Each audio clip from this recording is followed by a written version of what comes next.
Hi there, I'm Rebecca and a really warm welcome back to my channel, PumpkinBecki. In this week's video we're going to be having a look at my bonsai trees, getting them ready for spring growth. Let's get started.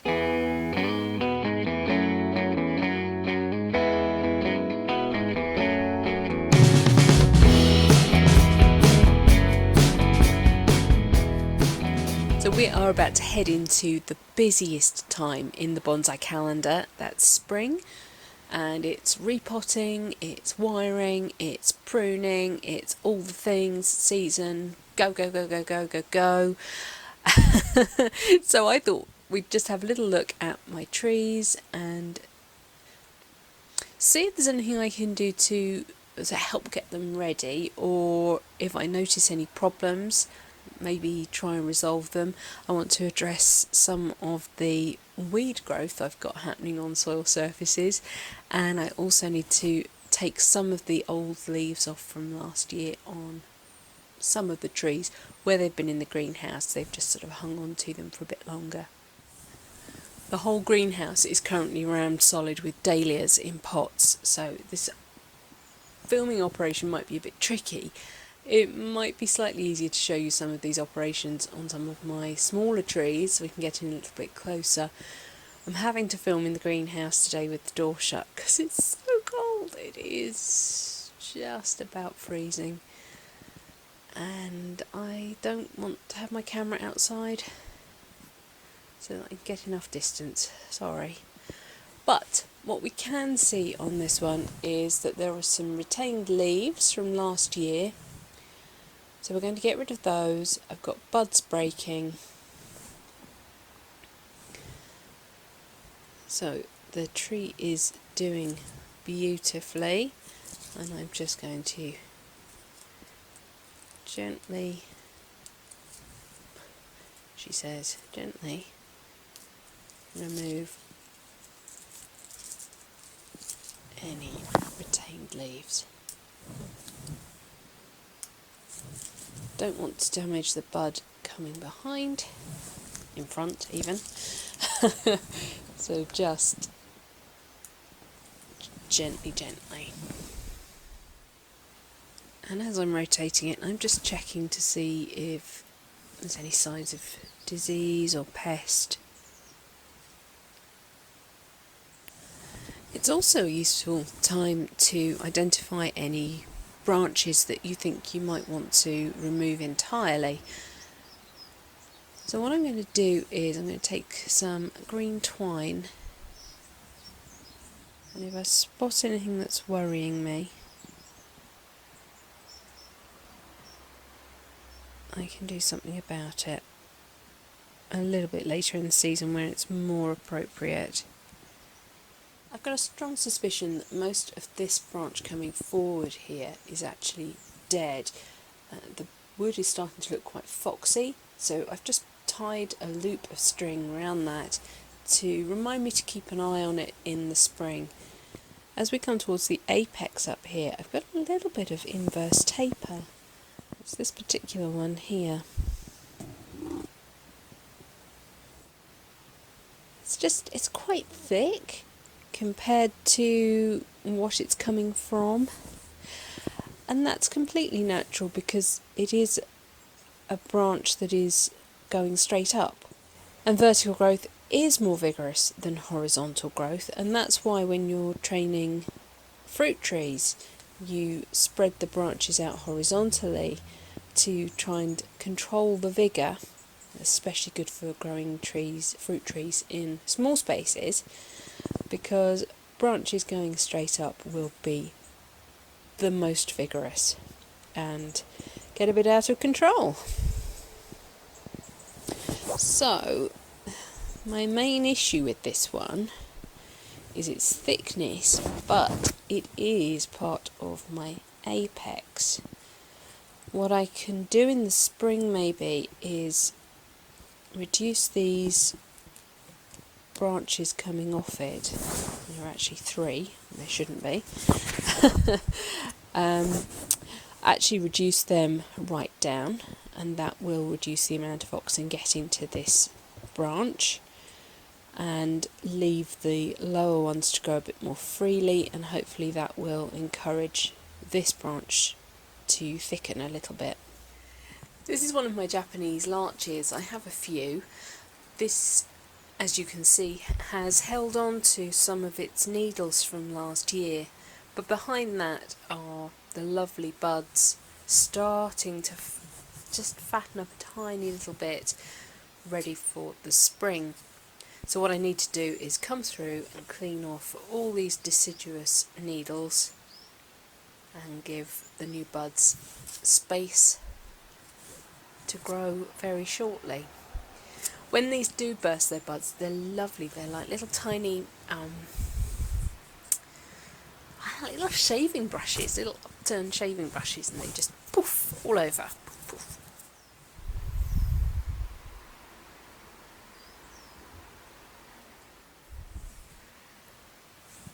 The old needles come off very easily.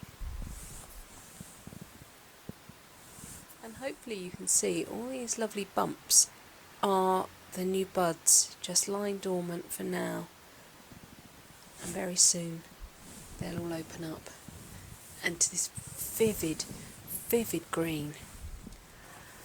And then we'll come down and address the soil surface. You can see that actually most of it is covered with moss, which is great. I encourage the moss. It helps maintain the ecosystem here. But we need to take off any fallen needles. And it would definitely pay us dividends to just sort of move things away from the trunk of the tree, because the bark can actually be damaged by having moisture up against it. It would start to degrade and become soft and more like what you would find underneath the soil surface. Doing this also helps me look at the soil in the pot. This is obviously just a normal flower pot, but by just taking back that level of moss, we can start to see whether the soil is degrading at all. This is akadama mixed with pumice and lava. I'm just carefully rubbing the moss off the bark of the trunk. Japanese larch do actually take to pruning and wiring in the winter quite well, so that is something that we can do. I think I'm going to find that this is my front. There's a really nice flary bit of root happening here that is giving me a couple of little knocks in the straight line. I'm going to use my new shears. Shh, don't tell anybody. Oh wait, I've just told everybody.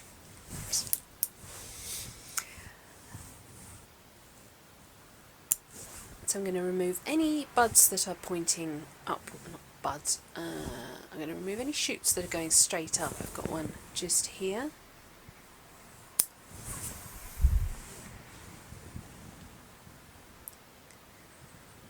And you can see probably that its growth is very uneven. Most of it is appearing on this side and only a tiny bit on this side. And the larch has staggered bud placement, so rather than buds side by side opposing on the branch, they are just slightly offset. That means that this one here, which you may or may not be able to see, is a trifurcation, even though they are slightly offset. Can you see this one is slightly lower than the one on the other side? But it is a trifurcation, so one of those does need to come off. And because I've got quite a bit of more twigging going on this side, I'm going to leave this one in place and take this one off. There we go. So I've got a funny cut here, and that's where I took the original leader off. and it has left me with this kick out to the side. What I'm going to do, because that has now healed over,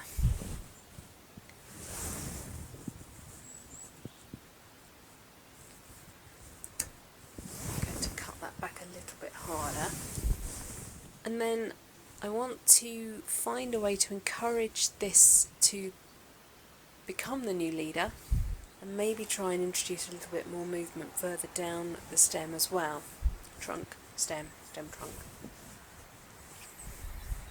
Please don't be cross at me for reusing wire. I'm not made of money. Some people really get offended by people reusing wire, but sometimes you just have to live within your means.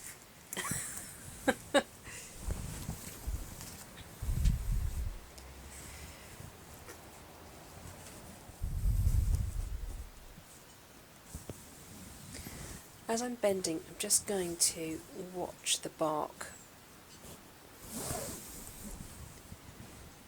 and make sure that I'm not taking it beyond where it can go.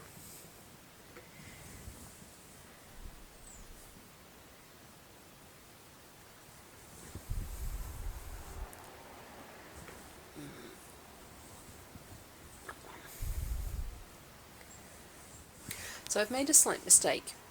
My trunk chop, which is here, the healed one, is now on my intended front view.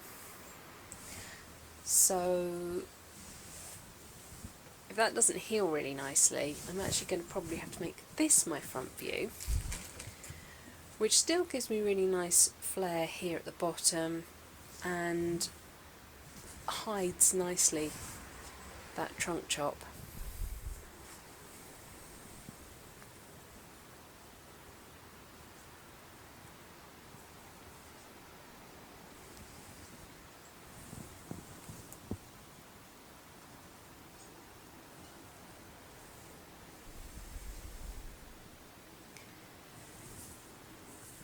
Hopefully you'll be able to see that I've now put a fair bit of movement into that trunk. It was pretty straightish when we started, apart from where the trunk chop had been, and I'm just going to continue to let it grow straight up, and hopefully that will help encourage the base to thicken. But I will come through and just address some of these branches.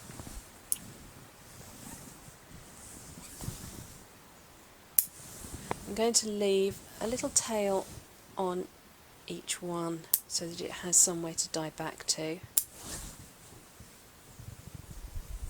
And I am roughly aiming for a triangular shape-ish.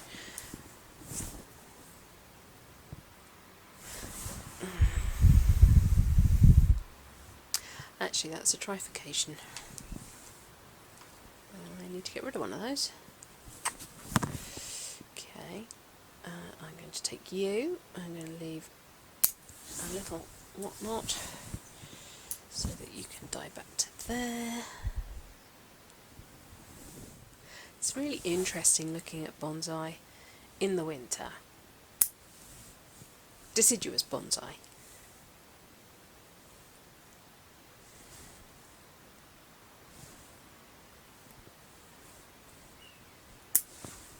You really get to see what's happening.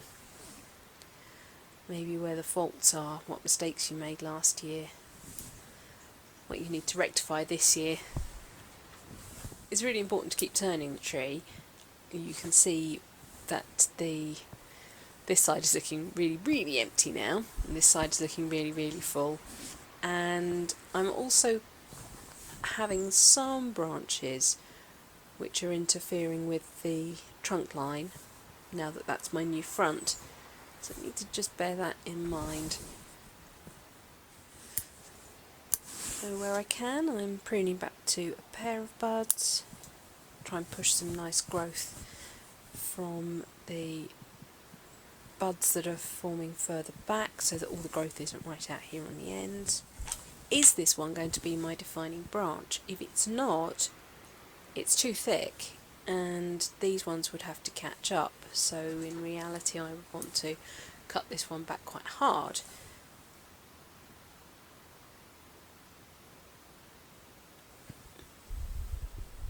I think that will do for that one.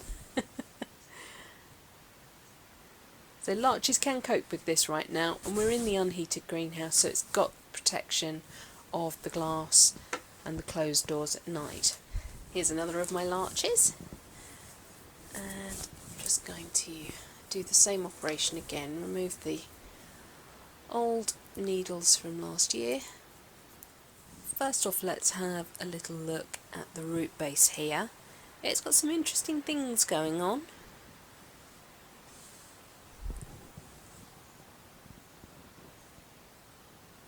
It has got some of these roots which are right up in the air, so they're dead.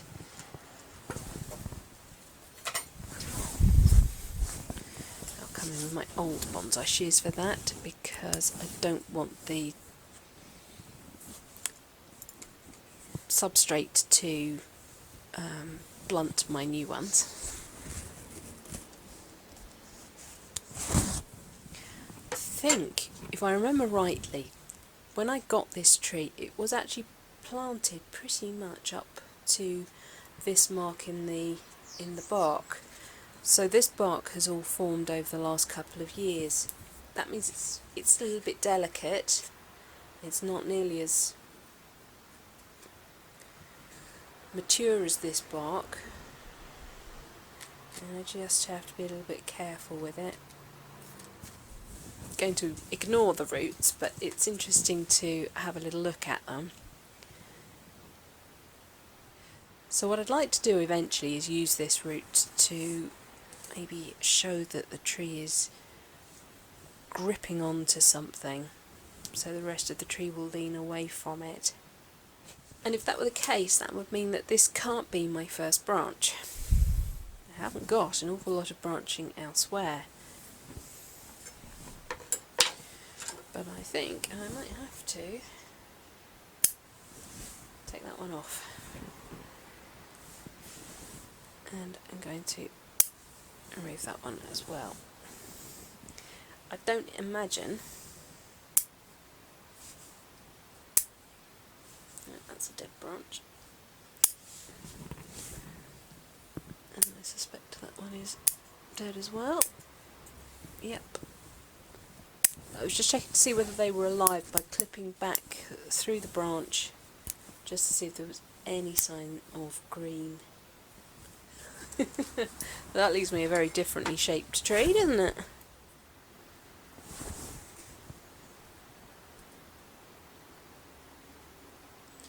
Could I achieve a semi-cascade with this?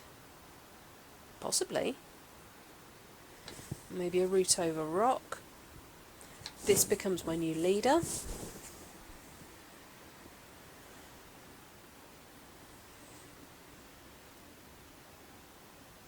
I could see that working.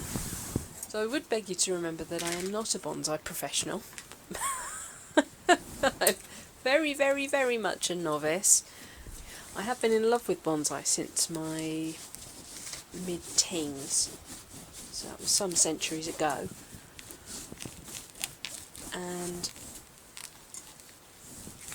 I have recently come back to the hobby.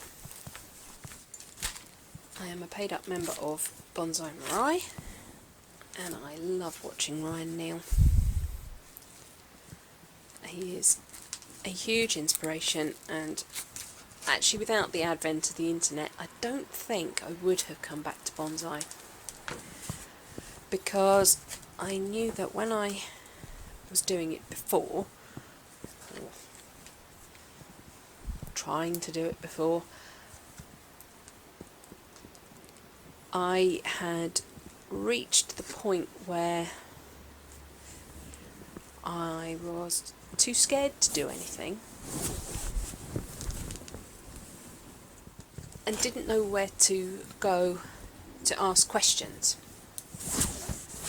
The person who I thought was my mentor, you know what they say, never meet your heroes, he was very dismissive of me, and I thought, well, if that's how he feels about me, then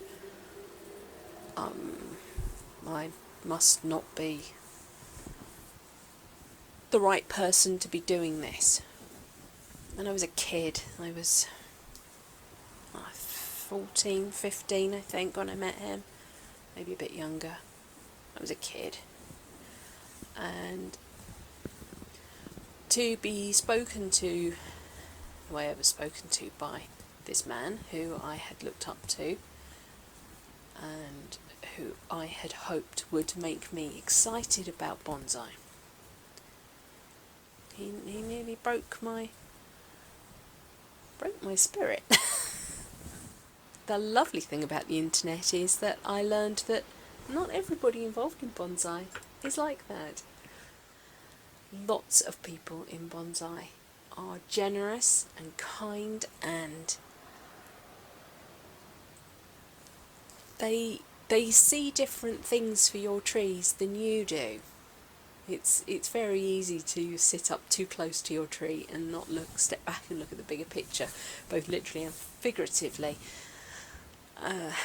I've looked back at some of my videos and thought, oh, next time I could do this on that tree, because especially with deciduous trees, it is a real journey. It's not a sprint. It's a marathon. You're in it for the long haul. So yeah, I think it was watching one of Ryan's videos, Ryan Neal from Bonsai Mirai, watching him work a tree, and he's forthright and he has an opinion, but he does also encourage. And then I discovered people like Nigel Saunders, the Canadian. He's so sweet. Love Nigel. Love him. Gentle soul. And he doesn't just have great big grandiose trees. He's got some beautiful trees. Oh, his forests. Oh God, his forests. Lovely. Really, really lovely. But he also has some really pre-bonsai, and he shares his journey with you, and I love that. He makes you realise that it is possible, and that yes, it takes time, but with some care and consideration for your tree, you can end up with something quite remarkable. And the other person who has really been a delightful surprise to me is my, I hope, friend Dave at Blue Sky Bonsai. He's got a lovely channel. He lives in Madrid. He's a Brit living in Madrid, and he's got some gorgeous trees too. And he's got a lovely way of explaining the work that he's doing. He does some really lovely on-screen illustrations of what he's doing and what he's hoping to come out of that work that he's doing. So yes, thank you, Dave. Thank you for having back and forth conversation with me about our trees. I really enjoy it. I get inspired chatting to you online. And yes, I've still got my pom basket experiment in my head.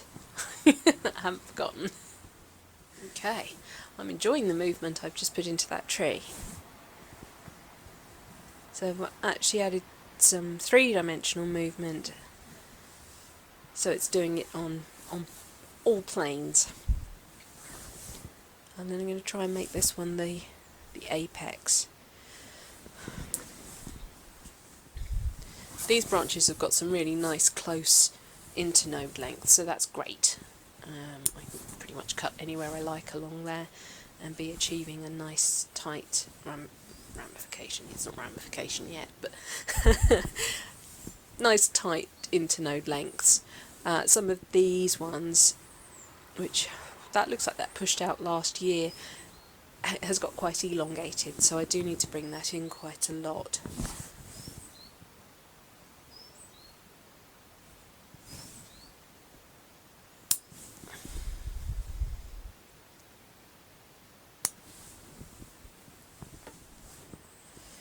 I will leave the leader of the cascade on so that it helps push that energy through the tree, but I have got a trifurcation happening at the end here, so I need to pick one. I think I'll remove this one. So apart from that long leader of the cascade, that's the only one that's got its original growing point on it. All the others have been snipped.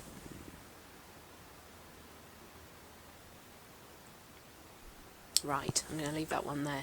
That's had quite a bit done to it, so I need to give that one a little bit of extra care and attention. Keep an eye on it.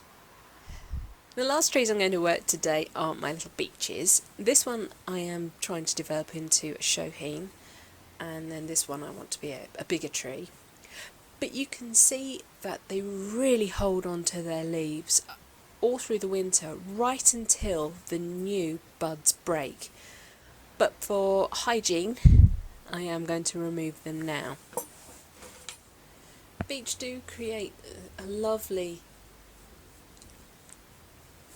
branch structure.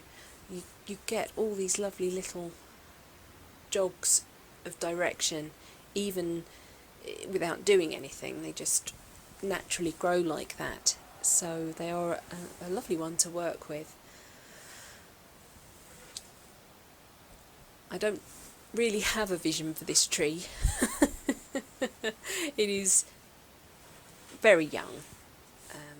Oh, that's a flaw. So I have got a trifurcation here. So the question is, do I remove what is the current leader? Do I remove the centre? Or do I remove this branch?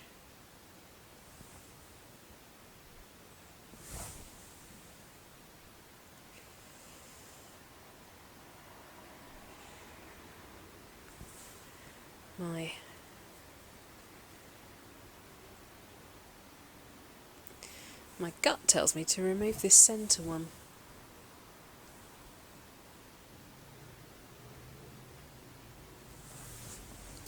But that's going to leave me with quite a big wide fork.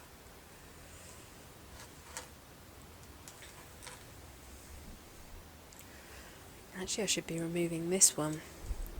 But this probably isn't the right time of year to be doing a big trunk chop like that. So what I'll do is I'll go back to my string, pop that on, and remind myself that I need to think about that area as the year goes on. And finally today, my little shoheen beech, which I actually collected from the garden. I did accidentally leave the wire on too long last year, and it has scarred the trunk up quite a bit. I was trying to get some really serious movement in the lower part of the trunk,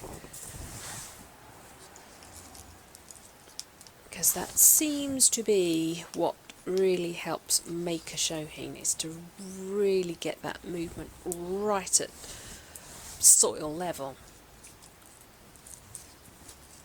And it was such a massive bit of movement I put in that I thought, I'm going to have to leave the wire on a bit longer, and then it definitely got left on a lot longer than I intended.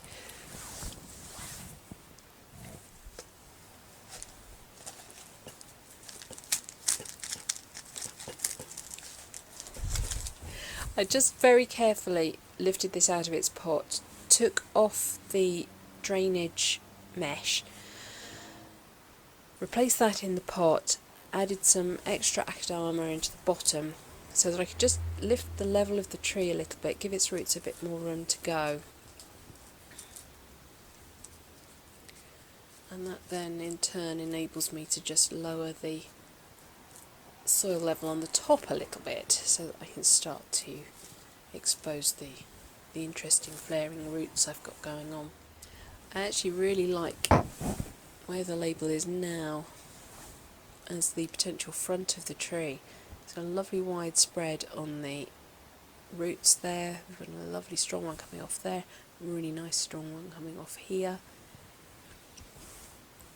You've got lots of movement happening here. I think this is my leader. So I think I want to reduce the vigour of this branch coming forward.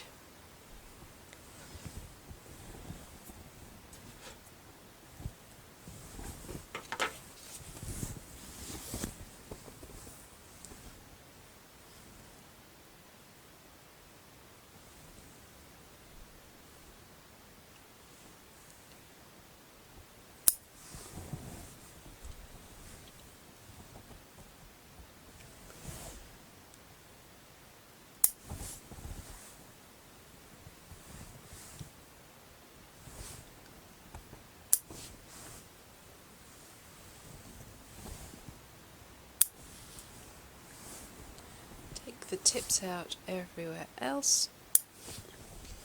So I'm going to pair the branch to the one coming off in the opposite direction. Begin to wrap the wire around that one, supporting the junction, wrapping the wire, avoiding buds. Change my grip now I've got it a bit further along.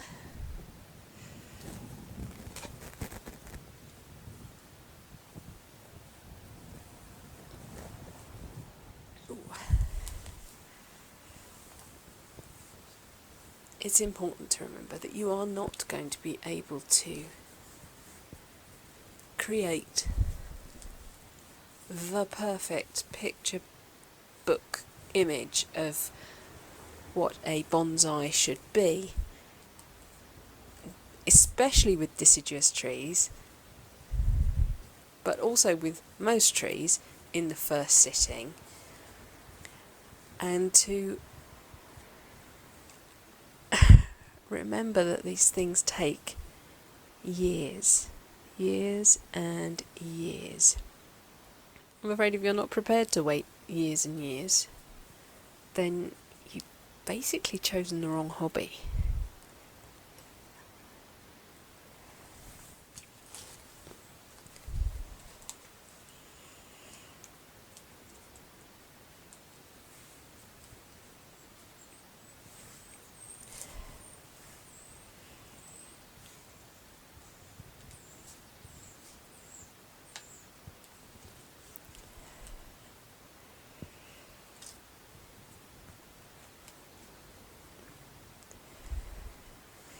And the last thing I wanted to do there was just encourage the tree to compress again. It had got itself a little bit high for a shohin, so I've just applied a hook which is attached into the pot from the outside, and it's just weighing it down a little bit.